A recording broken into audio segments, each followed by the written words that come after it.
నేను అడుగుతున్న మాట కాదు మానవతరాయ్ గారు. ఇప్పుడు ఈ కార్ రేస్ విషయంలో మీకు ఏం తెలిసారు? తెలుసు అదే ఆగడారు.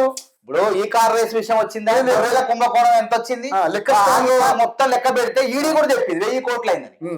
ఒక హైదరాబాద్ లోనే 250 కోట్లు అంటే ప్రతి జిల్లా కలిపితే మొత్తం 1000 కోట్లు అవినీతి జరిగింది.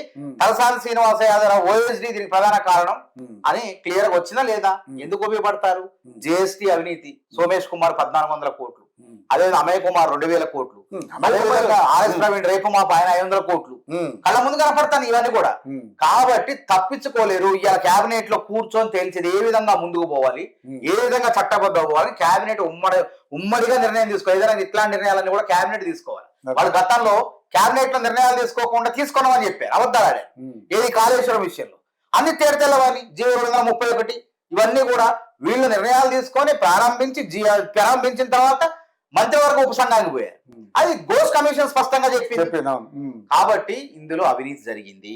అవినీతి పరులు తప్పించుకోలేరు. చట్టం ముందు ఎవరు తప్పించుకోలేరు. తప్పకుండా వాళ్ళు ఎవరైతే అవినీతి చేశారో వాళ్ళు చెర్లపల్లి చెంచలగూడ జైలుకు పోవటం ఖాయం. పక్క. ఓకే. మరి ఫోన్ ట్యాపింగ్ విషయంలో కూడా అది ఇంకా తేడా చాలా క్లియర్. అది ప్రభాకర్ రావు గారు ఆగస్టు రేపటి దాకా ఆయన మధ్యంతరం తెచ్చుకోండి సుప్రీంకోర్టు అరెస్ట్ చేయొద్దు ఈ ఫోన్ ట్యాపింగ్ విషయంలో. ఆయన సూత్రధారి. అసలు సూత్రధారులు ఎవరు? పాలకులు అవుతారు. ఆ పాలకులు ఎవరి పేరు మీద, నక్సలైట్ల పేరు మీద ఫోన్ ట్యాపింగ్ చేశారు. ఎవరు ఆ నెంబర్లు చూస్తే నక్సలైట్లే కావు. ఎవరు అంటే సమాజంలో ఉన్నటువంటి సినిమా తారలి, రాజకీయ నాయకులు, వాళ్ళ ఇంట్లో కుటుంబ సభ్యులు, తర్వాత సినిమా తారలో భార్య భర్తలి, ఇట్లా ఈ విధంగా కాంగ్రెస్ పార్టీ నాయకులవి, రేవంత్ రెడ్డి గారు వాళ్ళ తమ్ముళ్ళవి, ఇతర నాయకులవి, కాంగ్రెస్ లో ఉన్నటువంటి నాయకులవి, బీజేపీ నాయకులు, పోలీస్ ఆఫీసర్ అందరి చేశారు. కవిత గారిని కూడా చేశారని చెప్పి. కాబట్టి ఇట్లా చేసి ఆడ ముందే పసిగట్టేసి వాళ్ళు ఆ విధంగా వ్యక్తుల యొక్క స్వేచ్ఛ హరించారు. సుప్రీంకోర్టు ఏం చెప్పింది? ఫోన్ ట్యాపింగ్ అనేది వ్యక్తిగత స్వేచ్ఛ అపహరణం, అట్లాంటివి చేయకూడదు. ఒకవేళ చేస్తే కేంద్ర హోంశాఖ కార్యదర్శి నుంచి అనుమతి తీసుకోవాలి. ఎవరికి చేయాలి ఫోను? ఉగ్రవాదులు, తీవ్రవాదులు, అసాంఘిక శక్తులు ఎవరైనా ఉంటే వాళ్ళ ఫోన్లు ట్యాప్ చేయాలి. చేసి మనం పట్టుకోవాలి. పట్టుకున్న తర్వాత కూడా నిక్షిప్తం చేయాలి. 8 రోజుల పాటు 60 రోజుల పాటు రికార్డులు ఉంచాలి. రేవంత్ రెడ్డి గారు కూడా ఫోన్ ట్యాపింగ్ చేస్తారు. అది అసత్యం. వాళ్ళు చేసి దొంగ అన్నట్టు ఉంది కథ అంతా కూడా. రేవంత్ రెడ్డి గారు ఫోన్ ట్యాప్ ఎవరు చేస్తారు? వీళ్ళంట మంత్రులు. మంత్రులు ఎందుకు చెప్పట్లేదు బయటికి? మంత్రులు చెప్పాలి కదా, ఎవరు చెప్పాలి? అధిష్టానం చెప్పాలి కదా. అట్లాంటి జరగట్లేదు. వాళ్ళు చేసిన పనులు రేవంత్ రెడ్డి చెయ్యడు.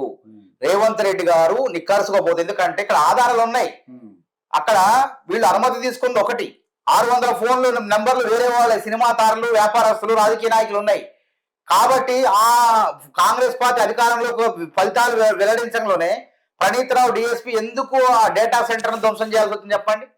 నిజాయితీ పరులైతే ఎందుకు ధ్వంసం చేశారు?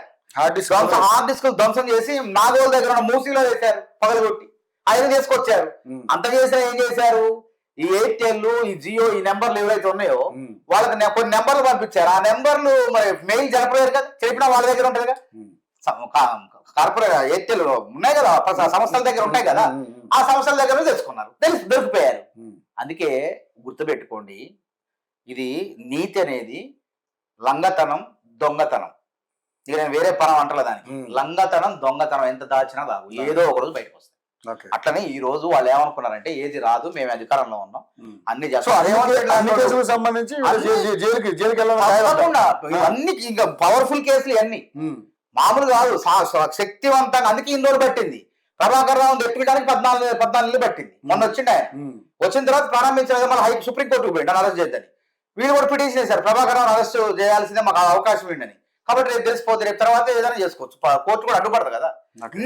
ఇందులో మిగతా డిఎస్పీ, తర్వాత 2 డిఎస్పీలు భుజంగరావు, ప్రణీత్ రావు, తిరుపతి అన్న, వీళ్ళంతా జరిగిపోయారు. తప్పకుండా ప్రభాకర్ రావు గారు వాళ్ళు చెప్పింది ఏంది? ప్రభాకర్ రావు చేయమని చేసినాం. ప్రభాకర్ రావు ఎవరు చేయమని చేసిండు? మొత్తం సొంతం చేయడు కదా, తెలవైపోయింది. మళ్ళీ ఆధారాలు ఉన్నాయి.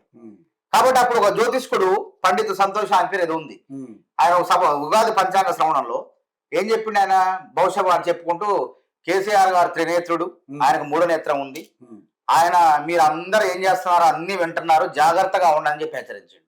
అంటే అర్థం ఆయన ఫోన్ టైపింగ్ చేస్తానని ఆయన చెప్పిండు, తెలిసిపోయింది.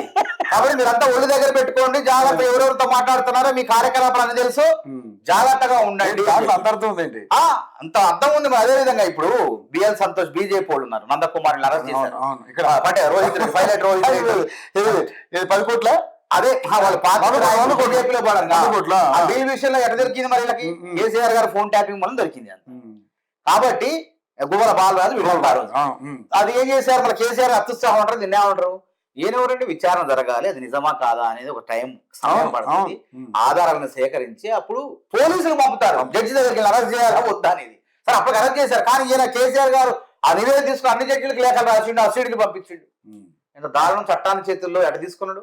కాబట్టి అక్కడ కూడా ఫోన్ ట్యాపింగ్ జరగబట్టి ఇది బయటపడింది. కాబట్టి ఈ సాక్ష్యాధారాలు అన్ని చూస్తుంటే బలపడుతున్నాయి. కాబట్టి ఇందులో తప్పించుకోలేదు. ఫార్ములా 1 రేసులు కూడా ఉల్లంఘనలే, ఇందులో ఉల్లంఘనలే. అసలు నీకేం పని అంటున్నా? ఇప్పుడు హెచ్ఎండిఏకి అంత అవసరం ఏంది? ఫార్ములా 1 రేసు ఒక సంస్థ తప్పించుకుంటే ఇంకొక సంస్థ, ప్రభుత్వ రంగ సంస్థ డబ్బులు విదేశాలకు పౌండ్ల రూపంలో ఎటువంటి అనుమతులు లేకుండా, ఆర్థిక శాఖ అనుమతి లేకుండా, కేబినెట్ మంత్రిమండలి ఎన్నికల సంఘం అనుమతి లేకుండా, రిజర్వ్ బ్యాంక్ ఆఫ్ ఇండియా అనుమతి లేకుండా 50-45 కోట్లు ఎందుకు పంపాలి? డబ్బులు అడిగిన ఒకవేళ పార్టీ ఖాతాలోకి వచ్చాడు బాండ్స్ రూపంలో, ఎలక్ట్రానిక్ బాండ్స్ రూపంలో 45 కోట్లు పార్టీ ఖాతాలోకి వచ్చింది. పంపింది ఏ సంస్థకు? మళ్ళీ వీళ్ళు ఈ ఫార్ములా 1 ఈ రేసు కార్ రేస్ నిర్వహించే సంస్థ కాకుండా, అసలు సంస్థ కాకుండా దాని తోక సంస్థకు పంపారు. అంటే ఏం దాని ఉద్దేశం? కిట్పోకు ఎలక్షన్ టైంలో డబ్బులు వీళ్ళ పార్టీ ఖాతాలో వేసుకోవాలి అనే ఉద్దేశంతో ఇలా కళ్ళ ముందు కనపడుతుంది. అందులో కూడా సాక్ష్యాలు ఉన్నాయి.